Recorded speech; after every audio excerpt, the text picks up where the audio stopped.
अस्सलाम वालेकुम स्टूडेंट्स। थोड़ी डिस्टर्बेंस की वजह से इसका फर्स्ट पार्ट ज़रा रोकना पड़ा था। तो ऑर्थोगोनल कॉम्प्लीमेंट हम डिस्कस कर रहे थे। Let y be a subspace of inner product space X. The set y annihilator which consists of those elements z belongs to X, that z's are perpendicular to y, which is a set of all vectors orthogonal to y, is called orthogonal complement of y if X is equal to y direct sum y annihilator. तो अगर हमारे पास x Y और Y इनिलेटर का direct sum हो तो हम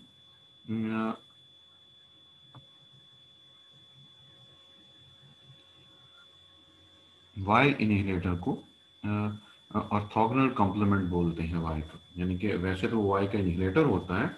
अगर हमारे पास एक्स जो हो वाई और वाई इनिलेटर का डायरेक्ट सम हो तो हम बोलते हैं कि this is orthogonal complement of Y. Y inhibitor is orthogonal complement of Y.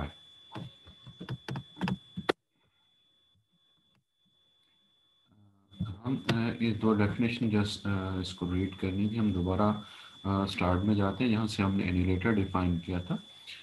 उसके आगे एक थ्योरम है जिसको हम उसकी स्टेटमेंट को अंडरस्टैंड करते और उसके उसके प्रूफ को चेक करते हैं और उसको प्रूफ को समझने की कोशिश करते हैं। So this is the definition of inhalator. The set of elements of those elements of X which are perpendicular to M. This set is called the inhalator of M.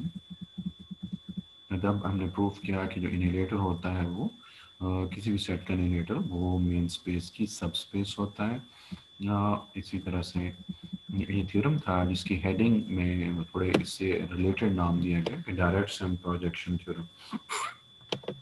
Let Y be closed subspace. तो इसकी statement है Y be a closed subspace of a Hilbert space H, then H is equal to Y direct sum Z.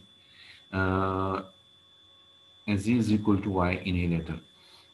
तो अगर statement ये है कि अगर Y close subspace हो किसी हिल्बर्ट स्पेस H की तो H को Y और Y इनहेलेटर के डायरेक्ट सम के तौर पे लिखा जा सकता है। हमने प्रूव करना है कि अगर Y close subspace of H की तो H इक्वल होता है Y direct sum Y इनहेलेटर।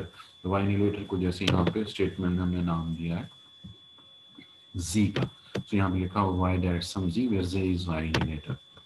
I again repeated the statement: if some space is a closed subspace of Hilbert space H, then H is a direct sum of that closed subspace with its inhalator. Proof is since H is complete, क्योंकि H हमारे पास Hilbert है तो Hilbert हम किसको बोलते हैं complete inner product space को, तो H कंप्लीट भी हुई। H is complete, Y is closed, so Y is complete। हम रिजल्ट जानते हैं, फेमस लेमा हमारे पास थ्योरम है, यहाँ हमने इसका हवाला दिया है, रेफरेंस भी दिया हुआ है, लेकिन इसकी स्कैन करते हुए यहाँ पे इसकी स्टेटमेंट मिसिंग होगी। तो थ्योरम यही है कि किसी भी कंप्लीट स्पेस के अंदर जो उसकी सब स्पेस है वो भी कंप्लीट होती है अगर वो क्लोज्ड हो। यानी एक एक्स अगर कंप्लीट स्पेस है तो उसकी सब स्पेस क्लोज्ड होगी if and only if it's is complete. Complete होगी तो क्लोज्ड होगी, क्लोज्ड होगी तो कंप्लीट होगी। और क्योंकि ये यहाँ पे क्लोज्ड है y, इसलिए H की y H कंप्लीट है, y इसकी सबस्पेस है जो कि क्लोज्ड है बाय थ्योरम 1.47 उसका रेफरेंस है, तो y भी कंप्लीट हो गई। इसी तरह से एक और थ्योरम है जिसमें कि average subspace of x is convex. तो क्योंकि जो भी सबस्पेस होती है वो कन्वेक्स होती है और इसका रेफरेंस भी है, ये क्रेजिक की बुक पे, फंक्शनल एनालिसिस की बुक पे पेज 143 पे ये रिजल्ट है कि average subspace of x is convex. So y each Hilbert space की हमारे पास इनर स्पेस जो हिल्बर्ट स्पेस है उसकी कन्वेक्स क्लोज्ड सबस्पेस। क्लोज क्यों है वो भी हमने थ्योरम के रेफरेंस से बताया कि कंप्लीट स्पेस की सब स्पेस अगर क्लोज्ड हो तो वो कंप्लीट होती है, तो वो इसलिए ये सारी कंप्लीट है। तो कंप्लीट भी है और कन्वेक्स भी है, क्लोज भी है। तो वाई हमारे पास एक कंप्लीट इनर पार्ट स्पेस की सब स्पेस है जो कि बजाते खुद कंप्लीट भी है, क्लोज भी है और कन्वेक्स भी है। सो बाय लेमा, ये जो लास्ट लेमा लास्ट लेक्चर में यानी 37th में हमने 37 और 36 में पढ़े थे, वहां से आपको मिल जाएगा। Let X be an inner product space and M be a complete convex subspace of x, अगर m उसकी complete convex subspace हो, then for a given x belongs to x there exists a unique y belongs to m such that d of xm, यानी अगर कोई भी हम x में, तो x का उसकी complete convex subspace से distance इक्वल होता है x माइनस वाई नॉर्म के, और ये y यूनिक होता है, और ऐसा यूनिक y एग्जिस्ट करता है कि x माइनस वाई का नॉर्म इक्वल होता है x से m के डिस्टेंस के, और ये z is equal to x minus Y, यानी ये जो वेक्टर हमारे पास बनता है ये जो कि डिस्टेंस के इक्वल होता है पॉइंट से m के डिस्टेंस के, वो परपेंडिकुलर होता है y के। तो एक तो ऐसा m यूनिक होता है, नंबर टू ये जो x माइनस वाई जिसका नॉर्म लिया जाए, ये x माइनस वाई परपेंडिकुलर होता है y के, और number three x minus Y norm equal होता है x से m के डिस्टेंस के। तो यहाँ पे भी सारी वही चीज़ें हमारे पास नज़र आ रही हैं, यानी हमारे पास h जो है वो इनर प्रोडक्ट स्पेस है और y उसकी कंप्लीट कन्वेक्स सबस्पेस है। उसका मतलब है y का एक एलिमेंट एग्जिस्ट करेगा कि एक्स एच के किसी भी एलिमेंट का वाई के उस एलिमेंट से जो नॉर्म है वो इक्वल होगा एच के उस पॉइंट से वाई के डिस्टेंस के, और ये जो उनका डिफरेंस होगा ये परपेंडिकुलर होगा वाई का, और ये रिप्रेजेंटेशन यूनिक होगी। For every x belongs to h, there is y belongs to y. This is h. Such that x is equal to y plus z. Z is belongs to z, which is equal to y inheritor.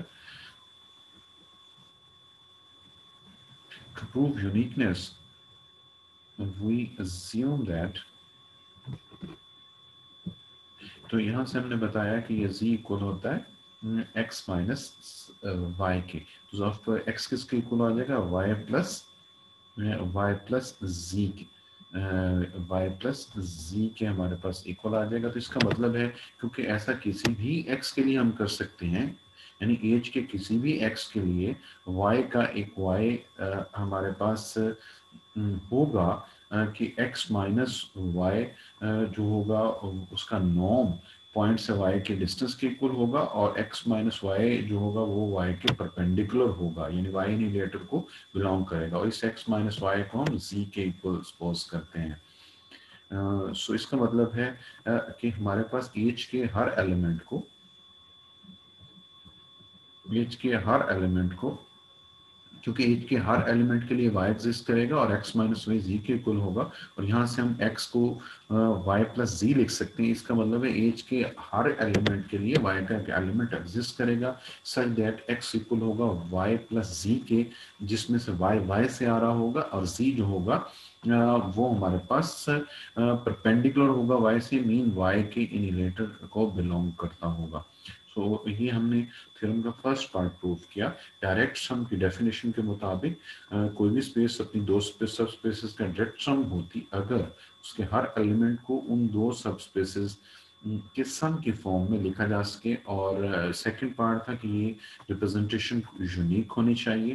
तो representation को unique prove करने के लिए नीचे to prove uniqueness we assume that x is equal to y plus g, और फिर हमने कहा कि x y1 प्लस z1 के भी इक्वल होगा। अगर ये दोनों के इक्वल होगा तो ये दोनों आपस में इक्वल हो जाएंगे, y1 belongs to y and z1 belongs to z। यानी हम कहते हैं कि अगर ये यूनिक नहीं है तो इसका मतलब x y प्लस z के भी इक्वल है और x y1 प्लस z1 के भी, इसकी दो रिप्रेजेंटेशन है in terms of sum of two subspaces, one coming from y and one coming from y inheritor.